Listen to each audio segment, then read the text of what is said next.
Hello students, in today's class we are going to learn 9th standard English. सो इसमें हम देखने वाले हैं द नेकलेस का जो पार्ट है आपका 1.5 का, उसका पार्ट 1 हो चुका है, ऑलरेडी अपलोडेड है, आप प्लेलिस्ट में देख सकते हैं। इवन आपके फर्स्ट से लेके यहाँ तक का ये जो पार्ट है पूरा अपलोडेड है।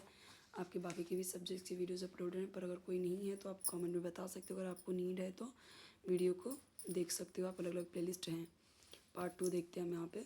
जो ये ऑब्जेक्टिव क्वेश्चंस है वो सब आप देख लीजिए, जो लॉन्ग आंसर्स रहेंगे ग्रामर का रहेगा वो मैं समझाते जाऊंगी आपको। अब यहाँ पे देखिए पैसेज दिया गया और उससे रिलेटेड हार्ड वर्ड की मीनिंग दिए गए यहाँ पे, जो इंपॉर्टेंट है आपके लिए, एग्जाम में भी आता है। और आपको अगर ये समझ में आएगा तो ही आपको चैप्टर भी समझ में आएगा और क्वेश्चन आंसर भी समझ में आएगा।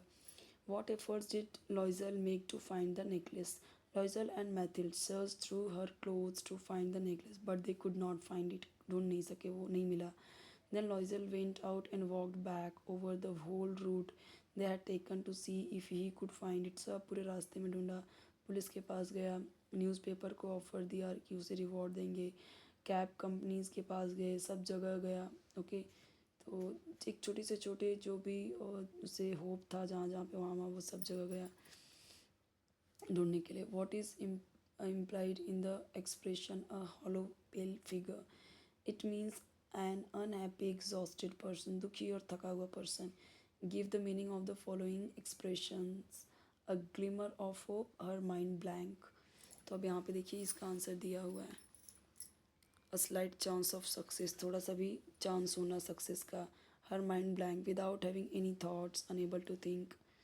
Okay, he had found nothing means यहाँ पे बोला गया है यूजिंग नॉट, नॉट यूज़ करके बताना है।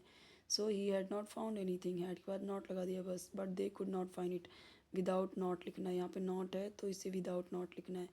तो but they were unable to find it, meaning same निकला बट यहाँ पे नॉट विदाउट यूज़ किए उसने बनाया ऐसा।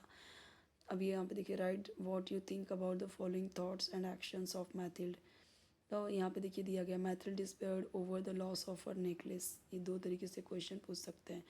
Answer, this was a natural reaction as Mathilde was frightened, डरी हुई थी that she had lost available necklace and she would have to replace it. She realized her mistake in borrowing such a valuable jewel, कि भाई किसी का इतना महंगा तोहफा लिया तो लिया, ऊपर से घुमा दिया, तो बाद में वो पछताने लगी कि क्यों ही ऐसा किया। मैथिल्ड ने क्या लिखा है, एक नोट लिखा अपनी फ्रेंड को, okay, dictated by her husband. So I think that Mathilde realized, उसे अपनी बेवकूफ़ी पर उसे रियलाइज़ हुआ, and was now willing to listen to whatever her husband said to make good the loss of the necklace. Okay,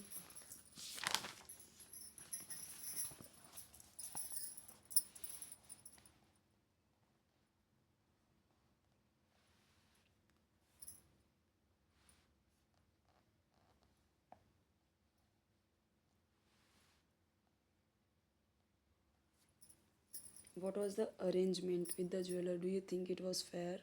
तो देखो, madam and mister Loisel found the string of diamond they were looking for, जो ढूंढ रहे थे। The price of 36,000 francs, they needed time to collect that money, पर वो उनको चाहिए था। और उन्होंने गिड़गिड़ाया भी, प्लीड किया उन्होंने ज्वेलर से, नॉट टू सेल इट, कि किसी को दे नहीं है, to anyone for 3 days, 3 दिन के लिए। They made arrangement that the jeweller would buy it back for 34,000 francs if the other necklace was found, कि वो लोग अगर दूसरा मिल जाएगा, ठीक है, तब तक के लिए, before the end of February. Yes, I think the deal was quite fair.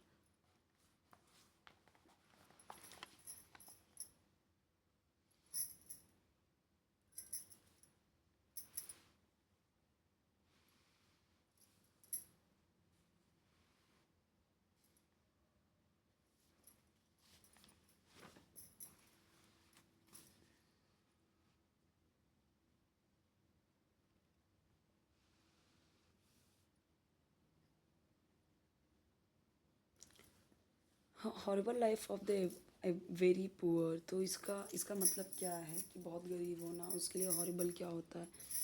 The horrible life of the very poor means the very difficult and tiring life of the very poor who have to live in terrible conditions and work extremely hard to make a decent living.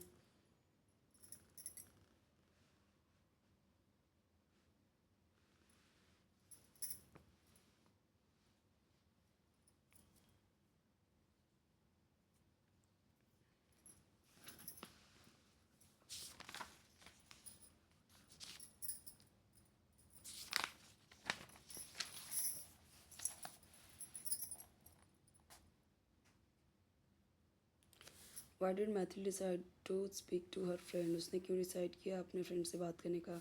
तो उससे emotional हुई, she feel की, उसने emotional feel किया. She decided to speak to her friend and tell her the story of the necklace. She wanted to tell her that she had been through some hard times because of her friend and her necklace. She also felt proud that she had tricked her friend and given her not the same necklace she had borrowed but a similar one.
ये सारे grammar के हैं topic.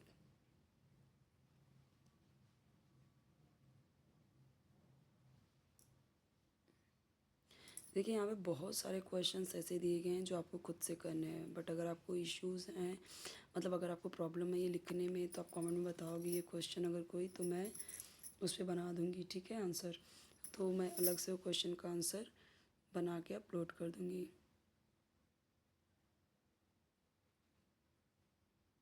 Points given है, आप खुद से आपको लिखना चाहिए ताकि आपको भी आइडिया मिले, क्योंकि 10th में इस तरीके से क्वेश्चंस आते हैं कि आपको ऐसे पॉइंट्स दिए जाते हैं, उस पर स्टोरी लिखनी होती है, तो आपको ये पता ही है. तो आप जितनी ज़्यादा प्रैक्टिस करोगे अभी से उतना ज़्यादा अच्छा होगा 10th के लिए. ओके, इस तरह से लिखने आपको आना चाहिए, क्योंकि ज़रूरी नहीं होता कि आपको पूरा बुक से ही आए. अब ये चैप्टर नंबर 2.1 हम देखेंगे नेक्स्ट वीडियो में. कोई भी वीडियो चाहिए कमेंट्स में जरूर बताइए. चैनल सब्सक्राइब कीजिए, वीडियो लाइक कीजिए, फ्रेंड्स के साथ शेयर कीजिए अपने, ताकि उन्हें भी हेल्प मिले. और आपके जो ग्रामर के टॉपिक है, हिंदी इंग्लिश मराठी, आपको कोई भी टॉपिक चाहिए आप कमेंट में बता सकते हो. राइटिंग स्किल किसी भी सब्जेक्ट का चाहिए, लैंग्वेज का, तो आप कमेंट में बताइए, वो भी मैं अपलोड कर दूँगी. ओके.